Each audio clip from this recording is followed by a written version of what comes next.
नमस्ते सर। नमस्ते मेरे भाई। मेरा आपसे सवाल है कि आजकल आप क्या पढ़ रहे हैं? क्या पढ़ रहा हूँ? Yes sir.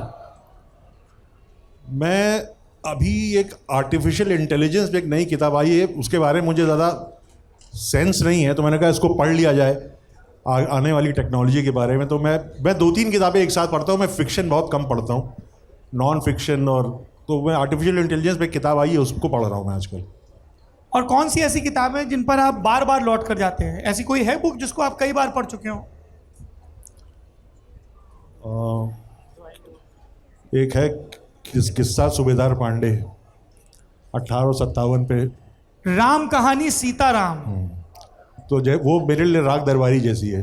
जैसे राग दरबारी आप कभी भी कहीं किसी भी पन्ने से उठा के पढ़ सकते हैं ना, मज़ा आता है जी। तो किस्सा क्योंकि वो किताब अवधि में है। हाँ। और 1857 के एक सूबेदार थे, उनके मेमोयर्स हैं, तो इतनी प्यारी लैंग्वेज है वो। तो मैं उसको कभी जब भी मूड होता है मैं उसको पढ़ लेता हूँ। देवियों और सज्जनों, तिग्मांशु धूलिया जी जिस किताब का जिक्र कर रहे हैं वो किताब एक ज़माने में बरतानिया हुकूमत के लिए जिन ऑफिसर्स को लंदन में रिक्रूट किया जाता था उनके पाठ्यक्रम का हिस्सा हुआ करती थी। अंग्रेजी में इस किताब का टाइटल था सीताराम्स डायरी। ये सूबेदार सीताराम पांडे की कहानी है जो फैज़ाबाद के इलाके से आते हैं।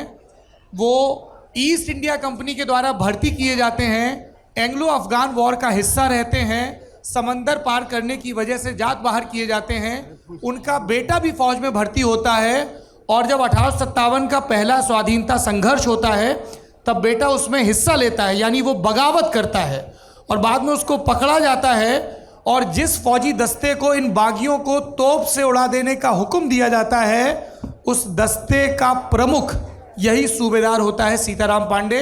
इन्होंने अपने तजुर्बे लिखे अवधी भाषा में, जिसका टिशू दादा जिक्र कर रहे हैं। अंग्रेज़ी में इसका अनुवाद किया है कर्नल जेम्स नॉर्गेट ने। अगर आप कभी लंदन जाएं तो इंग्लिश में पढ़ सकते हैं।